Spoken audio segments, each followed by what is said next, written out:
A brand new season of the World Rally Championship is just around the corner, meaning a fresh plate of events are ready to give some the time of their lives, and for others a time to delete from their hard drives. This year's calendar features 14 rounds, the most in its history. And looking at this one, and comparing it to the ones of the past, the current calendar situation we can put into a boxing ring and divide it between 4 corners. In corner 1, we have the usual suspects. In corner 2, we have the returning veterans. In corner 3, we have some fresh faces, and in the final corner, we have those who have been dropped and left in the dust. Whilst in general I have nothing against this year's calendar, there are some areas where I'm not quite 100% there. And seeing as there are many rallies that either want to join or return to the WRC, I thought I would have a sit down and brainstorm what I would present. What would be my dream WRC calendar?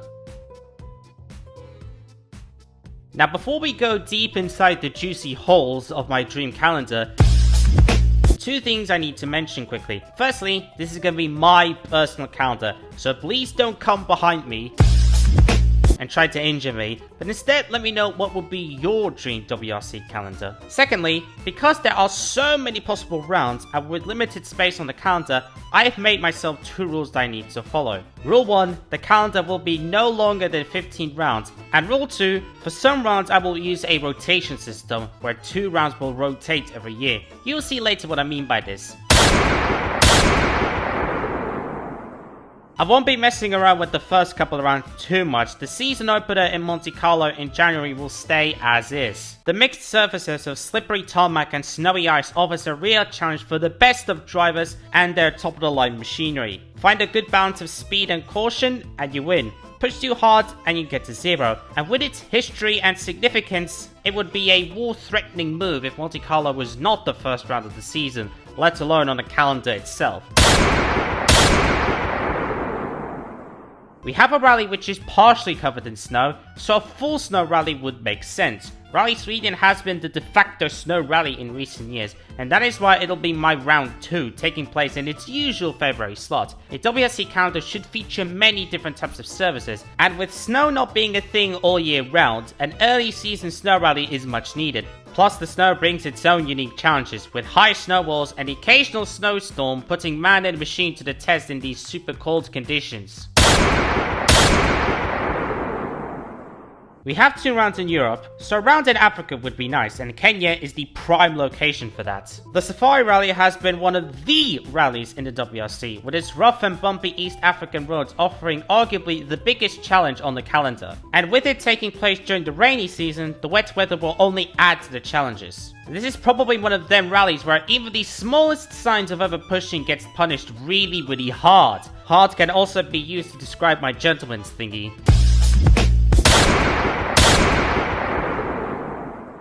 Round 4 features the first event with full 100% sticky, gooey, grippy tarmac. For this, we're gonna head to the land of paellas, Spain. Now this will be the first round where we're going to be using that rotation system I mentioned at the beginning. The last time the WRC visited Spain was in 2022 with Rally Catalunya, which kinda like the first 3 rounds has been a significant rally in the history of the WRC, being one of the main tarmac rallies. Now Spain will be back in 2025, but instead it'll take place on the Canary Islands, which hosted a round of the European Rally Championship last year. Whilst I do like the idea of the Canary Islands, I do feel like the classic Catalunya needs to be on the calendar for at least every 2 years. So for this I will implement a round rotation system. Basically, 1 year we go to the Canary Islands, the next year we go to Catalonia, the year after that we go back to the Canaries, and so on. This system ensures that each round or region hosts an event every 2 years at least, and that every year the calendar is kinda fresh and not too thick. Round 5 sees us go to Spain's best neighbour, Portugal. On my calendar, Portugal and Spain will both take place in the same month, which would make sense seeing as both Portugal and Spain are literally touching each other's butt cheeks. Portugal is another significantly historic round in recent years on the WRC, with its twisty hill sections, fast blind corners and narrow sections offering another challenge for the drivers to tackle, and it's quite a spectacular one to watch. Plus the big jumps make for some spectacular images. After a couple of dances in Europe and Africa, we can finally go overseas and we head to South America for another rotation round. For the last few years, Chile has been the main South American rally in the WRC, and whilst Chile is a well-received event, there is another South American rally which people want to see back: Argentina. Last held in 2019 before Daddy Rona decided to come. Its narrow gravel roads and water splashes made for a challenging event for every competitor. Chile also provides an equally challenging event, plus the occasional fog, with not too much space on the calendar, and with a healthy selection of Latin American rounds in support. For round number 6 the rotation system will come back, with Chile and Argentina rotating each year. I hope you South Americans are happy with this. Please don't attempt to stick something long and hard inside of me. We have a round in South America. Next we go north. Formula 1 has ballooned in popularity in the US of A in recent years, so why can't the WRC do the same? The last time the WRC visited the States was in 1988 with the Olympus Rally in Washington. Whilst rallying in the States isn't as popular as its domestic sports, it still has some decent and healthy support. There has been some recent efforts to bring the US back to the WRC, none successful yet though. With the significance the US holds in the world, a rally there would be a significant one. I think the aforementioned Olympus Rally in Washington would be a good location, but I'm happy to see other options. For the midway point of the season, we go back to Europe for a high-speed Baltic gravel adventure in Latvia. Now I do need to mention this here. I am a Latvian myself, so you can call me biased all you want, but super fast gravel roads offer their own unique challenges and the Baltic region has plenty of them. Seeing cars going near or completely flat out through these turns is a big spectacle to watch. Latvia made its debut in 2024 and whilst it won't be on the calendar in 2025, it was a well received event. Plus it was my home rally and I was there in real life. Latvia's replacement for 2025 will be their neighbours Estonia, who were on the calendar every year since 2020, minus 2024 of course, with identically fast gravel roads. Since Rally Latvia was announced, there were talks that they and Estonia could be rotating it every year, and whilst nothing official was said about this would be actually a great addition to the WRC. Plus some spotlights on lesser known countries would be very nice.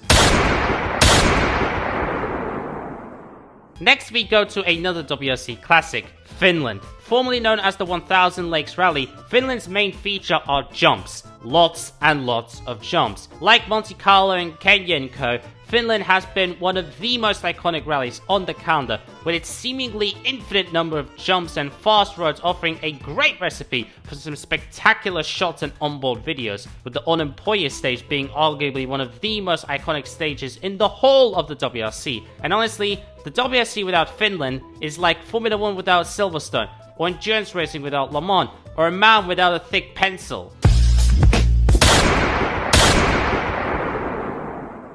From one iconic rally to another, we go down south to Greece. Sometimes called the European Safari, the Acropolis Rally is known for its extremely rocky and tough and narrow roads, which also punishes even the smallest of mistakes. Making mistakes, crashing cars, and not lasting long in a rally is not a recipe for a good result. Not lasting long is also not good in the bedroom.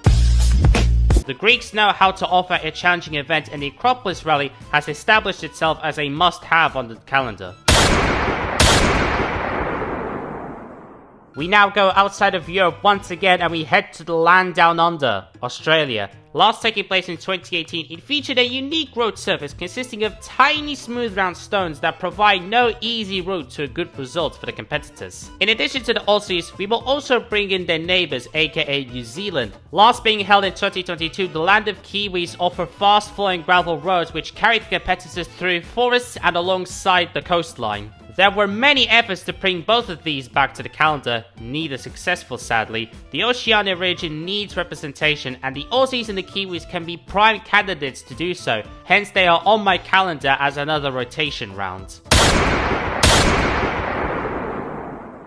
From Oceania to Asia, we go to the land of the rising sun. Rally Japan has taken place in the final round of the championship for the past few years, with the most recent editions taking place on tarmac. Like the US, the Japanese and the Asian market in general is a box that needs to be ticked, seeing as Rally is pretty popular there, and one of the big heavy hitters in the WRC at the moment is Japanese. Even though Rally Japan won't be the final round on my dream calendar, Rally Japan is a must on the calendar, with its toge-esque roads and roadside views in autumn being quite spectacular.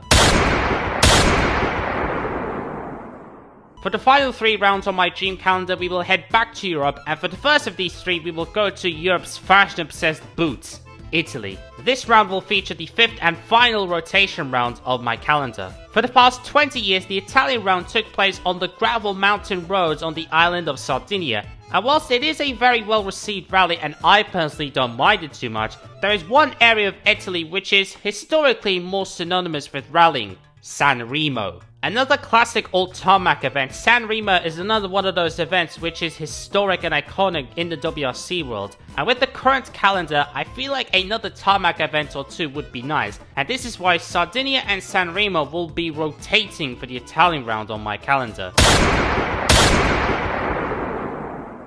For the penultimate round of my dream WRC season, we will add a rally which made its debut in 2023 and has one quite unique feature. The Central European Rally is one of the most recent additions on the calendar, and the biggest unique feature of this event is that it takes place across 3 different countries in its tri-point area in a single weekend. Another old tarmac event in autumn gives some beautiful shots, and with this being in the European autumn, rain can easily throw in and can throw up a challenge. CER is a very unique event on the WRC calendar, and whilst a standalone German rally has been a suggestion that's been thrown up recently, I believe CER would be a more interesting and more unique event.